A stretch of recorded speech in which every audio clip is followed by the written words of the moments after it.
Hello बच्चा लोग, आप लोगों का बहुत बहुत स्वागत है एजुकेशन पॉइंट कोराव में।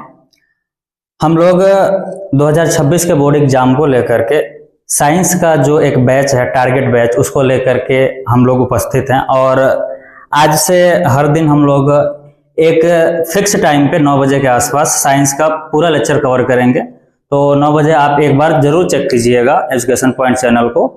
हम लोग स्टार्ट करेंगे बायोलॉजी के बेसिक से। सबसे पहले थोड़ा बहुत इंट्रोडक्शन करेंगे बायोलॉजी का। तो आइए देखते हैं कि बायोलॉजी में क्या क्या चीजें हम लोगों को शुरुआत में जाननी आवश्यक है। तो सबसे पहले बात करें कि बायोलॉजी है क्या। बेसिकली अगर आपसे कोई पूछे कि बायोलॉजी क्या है, तो बायोलॉजी आपके साइंस का ऐसा ब्रांच है, बायोलॉजी आपके साइंस का ऐसा ब्रांच है जहां पर हम लिविंग्स की स्टडी करते हैं। यानी कि बायोलॉजी को अगर हम पढ़ेंगे, बायोलॉजी क्या है, तो आप एक सिंपल भाषा में कह सकते हो स्टडी ऑफ लिविंग। जो लिविंग्स की स्टडी होती है उसे हम लोग बायोलॉजी बोलते हैं। यानी कि बायोलॉजी साइंस का ऐसा ब्रांच है जिसमें हम लिविंग्स की स्टडी करते हैं। और साइंस के बारे में सबसे प्रथम जानकारी ज्यादा देने वाले व्यक्ति जो थे वो एरिस्टोटल थे। तो हम उन्हें फादर ऑफ बायोलॉजी बोलते हैं, फादर ऑफ बायोलॉजी। बायोलॉजी के जो फादर हैं वो अरस्तु हैं। अरस्तु, इंग्लिश में एरिस्टोटल कहा जाता है उनको, एरिस्टोटल। इंग्लिश में एरिस्टोटल बोलते हैं। ग्रीक के थे ये किस कंट्री के थे? ग्रीक के थे। ग्रीक को हिंदी में यूनान बोला जाता है। यूनान कंट्री के थे, दार्शनिक थे। सिकंदर के समय के लगभग 380 बीसी के आसपास इनका एज था, मतलब इनका एरा था। बायोलॉजी में अगर हम पार्टीशन करें तो बायोलॉजी को 2 पार्ट में हम डिवाइड कर सकते हैं।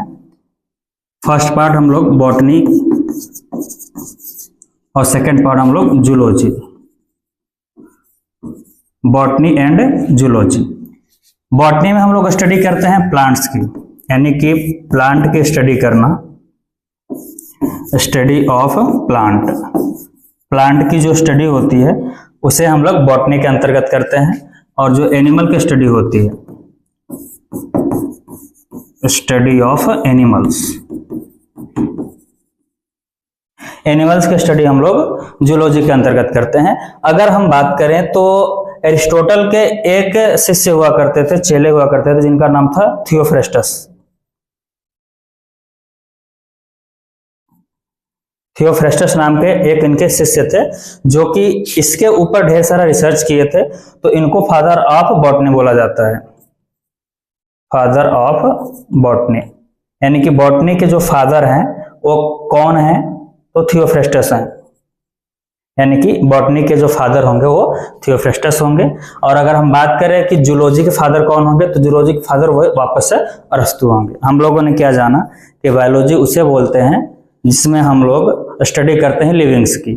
अगर लिविंग के स्टडी के लिए हम नाम देना चाहें तो बायोलॉजी नाम देंगे। ये साइंस का एक ब्रांच है जिसको हम 2 पार्ट में डिवाइड कर सकते हैं, बॉटनी और जूलॉजी। बॉटनी के जो फादर हैं वो थियोफ्रेस्टस हैं, जो कि अरस्तु के चेले थे। और अगर हम बात करें सेकंड पार्ट जूलॉजी की, तो जूलॉजी के जो जनक हैं वो अरस्तु हैं। ओवरऑल अगर बोला जाए कि बायोलॉजी का जनक किसे कहा जाता है, तो अरस्तु को बायोलॉजी का जनक कहा जाता है। हमारे जो सिलेबस में है, क्लास 10th के सिलेबस में बायोलॉजी का उसमें टोटल 4 चैप्टर हैं। जो फर्स्ट चैप्टर हमें पढ़ना है वो लाइफ प्रोसेस है, लाइफ प्रोसेस। तो जो लाइफ प्रोसेस है, इस लाइफ प्रोसेस में बेसिकली 4 पार्ट इंक्लूड हैं और वो बड़े बड़े पार्ट हैं। तो ये जो चैप्टर काफी लंबे समय तक चलता है। लाइफ प्रोसेस जो सेकंड चैप्टर है हमारा, वो है कंट्रोल एंड कोऑर्डिनेशन।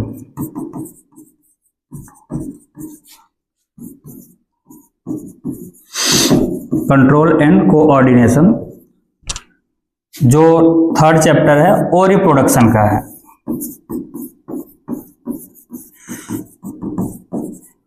और जो फोर्थ चैप्टर है वो बेसिकली जेनेटिक्स से संबंधित है, जेनेटिक्स या हेरिडिटी। हेरिडिटी ये चैप्टर आपको मिलेगा पढ़ने को। टोटल 4 चैप्टर हैं। और अगर भारांक की बात करें, मार्क्स की बात करें, तो टोटल 25 मार्क्स आपके बोर्ड एग्जाम में आपको रिटर्न मिलेंगे। यहाँ से रिटर्न करने पर जो 30 मार्क्स के होते हैं वो तो स्कूल से इंटरनल मिल जाते हैं आपको। बाकी जो 70 नंबर के कंट्रीब्यूशन लिखने वाला होता है उसमें 25 फिजिक्स का, आपका 20 मार्क्स केमिस्ट्री का और 25 मार्क्स बायोलॉजी का डिस्ट्रीब्यूट होता है। तो 25 मार्क्स के होंगे जिनमें कि ये 4 चैप्टर आपको रीड करने हैं। सबसे बड़ा चैप्टर आपका लाइफ प्रोसेस का है। हम लोग आज स्टार्ट करेंगे लाइफ प्रोसेस। क्या होता है लाइफ प्रोसेस, आइए चलते जानते हैं। लाइफ प्रोसेस बेसिकली एक ऐसा प्रोसेस है जिसमें कि कोई भी लिविंग अपने लाइफ को बना के रखता है। लाइफ को बनाए रखने के लिए जितने भी प्रोसेस होते हैं उन सभी प्रोसेस को मिला करके हम लाइफ प्रोसेस बोलते हैं। उन प्रोसेस में कौन कौन सी चीजें आएंगी आइए देखते हैं। अगर हम बात करें कि लाइफ प्रोसेस में कौन कौन से प्रोसेस आते हैं,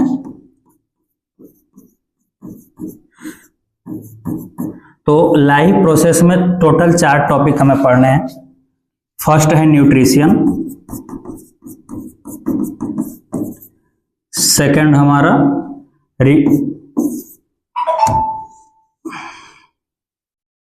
रेस्पिरेशन, थर्ड हमारा सर्कुलेशन, और जो फोर्थ टॉपिक है वो है एक्सक्रीशन का। टोटल कितने टॉपिक है हमारे पास? 4 टॉपिक हैं जो कि इंक्लूड किए जाते हैं लाइफ प्रोसेस में। जो न्यूट्रिशन है, न्यूट्रिशन का मतलब पोषण होता है। हमारे बॉडी को फूड की आवश्यकता होती है, नीड होती है फूड की। विदाउट फूड हम कोई भी वर्क नहीं कर सकते, एटीपी फॉर्मेशन नहीं होगी। तो फूड को किसी भी तरह से ऑब्टेन करना न्यूट्रिशन का प्रोसेस है। उसके बाद उस ऑब्टेनिंग फूड से हम लोग एटीपी फॉर्मेट कर पाते हैं, बना पाते हैं। एटीपी का फॉर्मेशन होता है जो कि रेस्पिरेशन के थ्रू होता है। उसके बाद बना हुआ एटीपी या फिर जो न्यूट्रिशन हमने लिया था जिससे न्यूट्रिएंट्स मिलते हैं, सर्कुलेशन के थ्रू पूरे बॉडी में घूमते हैं और जो हमारे शरीर में जो डाइजेस्ट नहीं हो सकता या फिर अदर बॉडी एक्सक्रीट जो चीजें होती हैं उनको हटाने के लिए हम लोग ये प्रोसेस करते हैं। तो ये 4 मेजर पार्ट हैं जिसको हम लोग इंक्लूड करते हैं लाइफ प्रोसेस में। एक बात करते हैं जैसे कि एक रिप्रोडक्शन का टॉपिक है, रिप्रोडक्शन। तो जो रिप्रोडक्शन का टॉपिक है ये हमारे लाइफ के लिए नेसेसरी नहीं है। हाँ, ह्यूमन स्पीसीज का जो पूरा अस्तित्व है उसको बचाए रखने के लिए रिप्रोडक्शन जरूरी है, लेकिन किसी भी व्यक्ति को जीने के लिए रिप्रोडक्शन जरूरी नहीं है। तो इसलिए हम लाइफ प्रोसेस के थ्रू इसको इंक्लूड नहीं करते।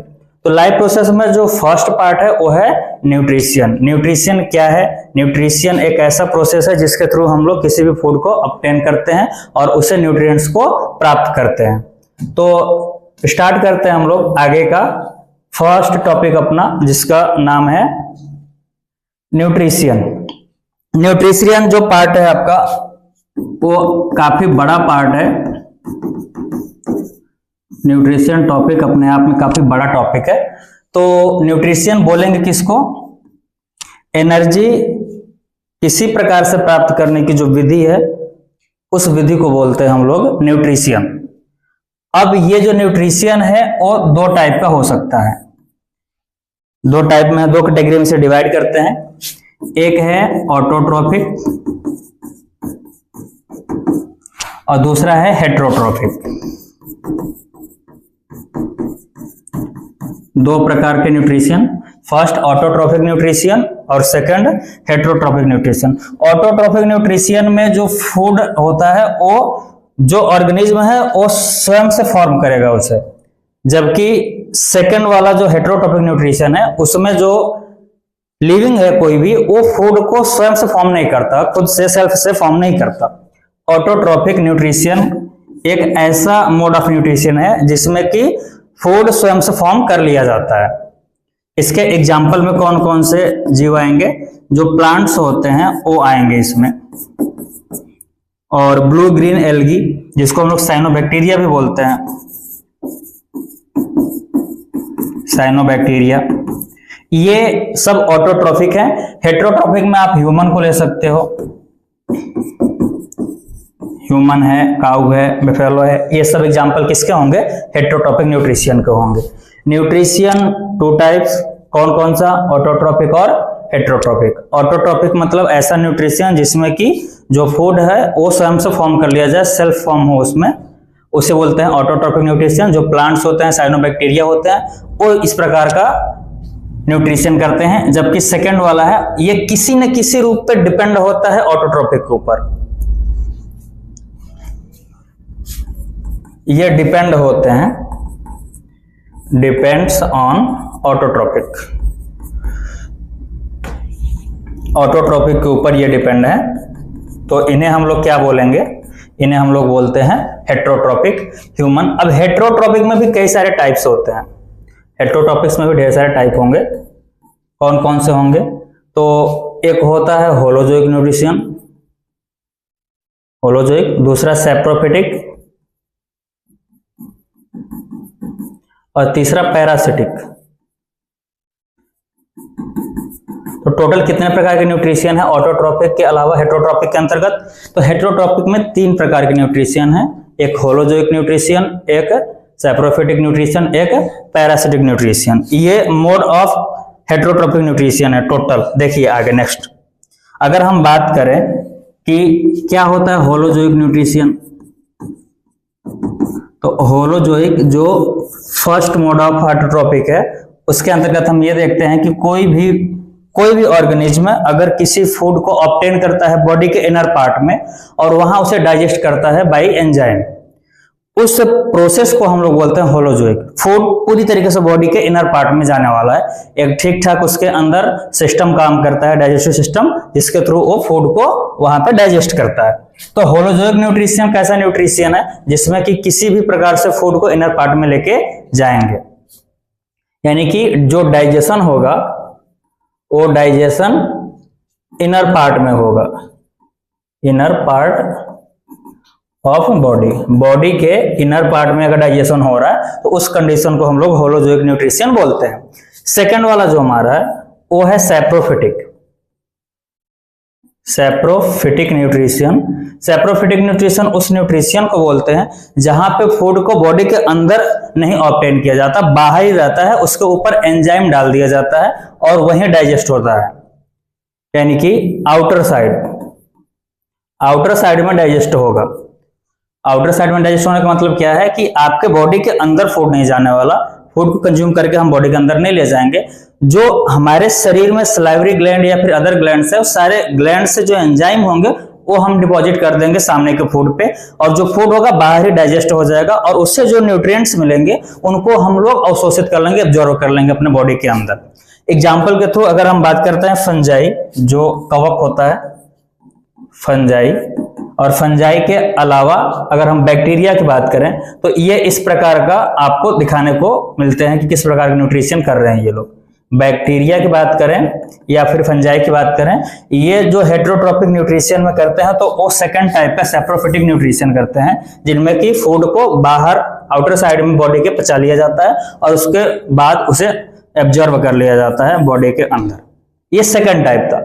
यहाँ पर बॉडी के इनर पार्ट में फूड जा रहा था होलोजोइक में, यहाँ पर बॉडी के अंदर फूड नहीं जा रहा था। थर्ड टाइप जो न्यूट्रिशन है हेट्रोट्रॉपिक में वो पैरासिटिक है, पैरासिटिक न्यूट्रिशन।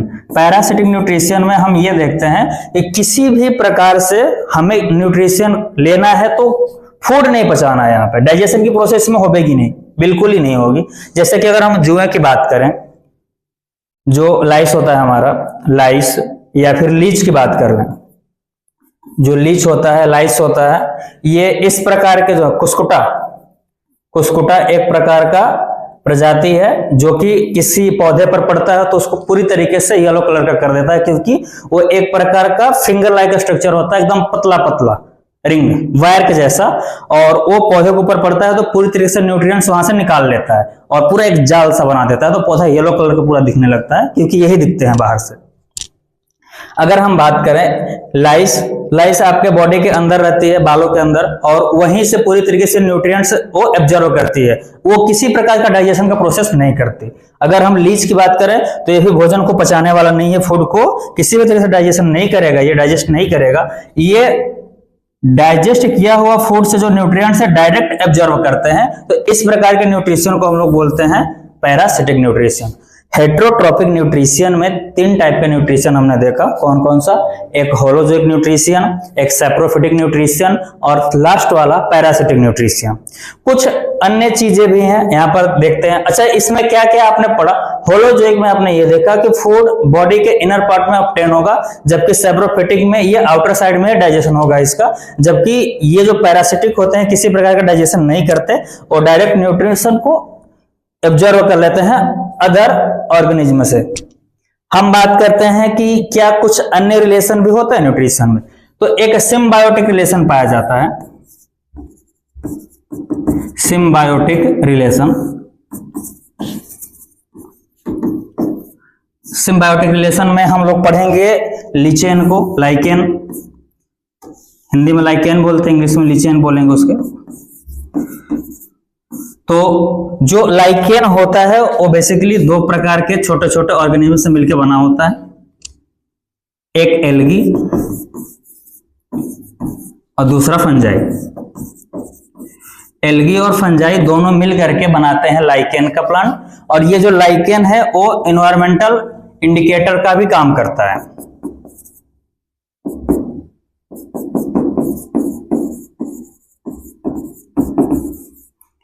इन्वायरमेंटल इंडिकेटर है, स्पेशली जो हमारा सल्फर डाइऑक्साइड होता है उसकी वजह से, जहां पे सल्फर डाइऑक्साइड होगा ना एनवायरमेंट पे, वहां पे ये सब चीजें नहीं पाई जाएंगी, लाइकेन जैसी चीजें। वैसे लाइकेन का स्ट्रक्चर में जो एल्गी का वर्क होता है, ये फोटोसिंथेसिस कर सकता है। एक्चुअली इसके पास पिगमेंट होता है, जो पिगमेंट है इसकी वजह से ये फोटोसिंथेसिस का वर्क कर सकता है, और ये एब्जॉर्ब करने की क्षमता रखती है। तो ये वाटर और मिनरल्स, ये दोनों प्रकार की चीजों को एब्जॉर्ब करके प्रोवाइड कराएगा किसको? एल्गी को। यानी कि वाटर और मिनरल्स एब्जॉर्ब करेगा फंजाई और प्रोवाइड कराएगा एल्गी को। एल्गी के पास पिगमेंट होता है, क्लोरोफिल होता है, ये क्लोरोफिल का यूज करके फोटोसिंथेसिस का प्रोसेस करेगा और उसके थ्रू दोनों फिर मिल बांट के खाएंगे। इस रिलेशन को हम लोग सिम्बायोटिक रिलेशन बोलते हैं, जो कि आपको देखने को मिलता है एल्गी और फंजाई के बीच में। इससे हम लोग आगे चल के लिटमस पेपर भी तैयार करते हैं। लिटमस पेपर जो एसिड और बेस को इंडिकेट करने का काम करता है, और साथ में लाइकेन जो होता है एनवायरमेंटल इंडिकेटर का भी वर्क करता है। जहां पे सल्फर डाइऑक्साइड या फिर पोल्यूशन पाया जाएगा, वहां पर ये प्लांट्स जो लाइकेन को होते हैं वो नहीं पाए जाते। और मान लो जहां पे लाइकेन है, आप समझ सकते हो कि वहां पे एटमॉस्फेयर पूरी तरीके से क्लीन है।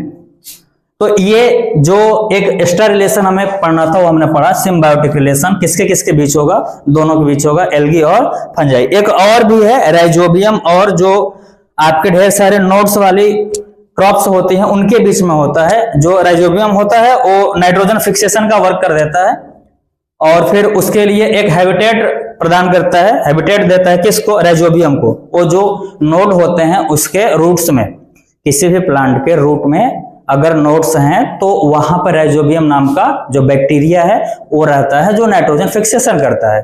क्योंकि अगर डिजोल्व होगी, नाइट्रेट्स के रूप में होगी अगर नाइट्रोजन, तभी प्लांट्स यूज कर पाते हैं, बाकी टाइम को यूज नहीं कर पाते। तो हम ये समझते हैं कि सिम्बायोटिक रिलेशन भी एक प्रकार का रिलेशन है जिसमें कि प्लांट और अदर एनिमल्स एक दूसरे को सपोर्ट करके लाइफ को आगे बढ़ाते हैं।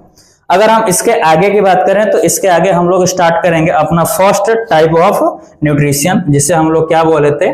उसे हम लोग बोलते थे फोटोसिंथेसिस या ऑटोट्रॉफिक न्यूट्रिशन, जिसमें कि हम लोग देखेंगे प्लांट किस प्रकार से न्यूट्रिशन करते हैं। प्लांट के न्यूट्रिशन में हमें पढ़ना कौन सा चीज है?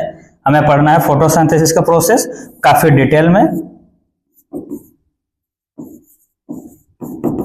फोटोसिंथेसिस का प्रोसेस, अच्छा फोटोसिंथेसिस के प्रोसेस में होता क्या है? इस प्रोसेस में बेसिकली होता यह है कि हम कार्बन डाइऑक्साइड एब्जॉर्ब कर लेते हैं एटमॉस्फेयर से, और रूट्स के थ्रू H2O को हम लोग एब्जॉर्ब करते हैं सॉइल से।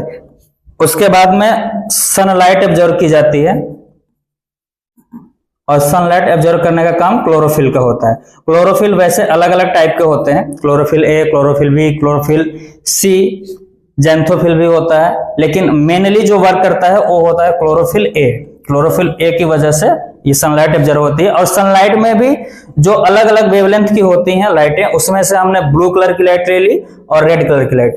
जब इसका एक्सपेरिमेंट किया गया तो ये देखा गया कि जो ब्लू कलर की लाइट है और जो रेड कलर की लाइट है उन्हीं को ज्यादा ऑब्जर्व किया जा रहा है, एक ठीक ठाक वेवलेंथ में ये वर्क करते हैं। और याद रखिए सनलाइट में भी ढेर सारे होते हैं, जो स्पेक्ट्रम होता है सनलाइट का, उसके स्पेक्ट्रम में जो लाइटें होती है सात कलर की जो लाइटें होंगी विबग्योर की, उसमें से ब्लू और रेड को लिया जाएगा।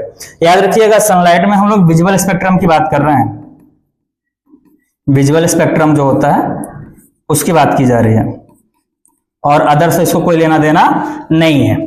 तो इन दोनों को यूज करके जो प्लांट्स होते हैं वो ग्लूकोज फॉर्म करते हैं,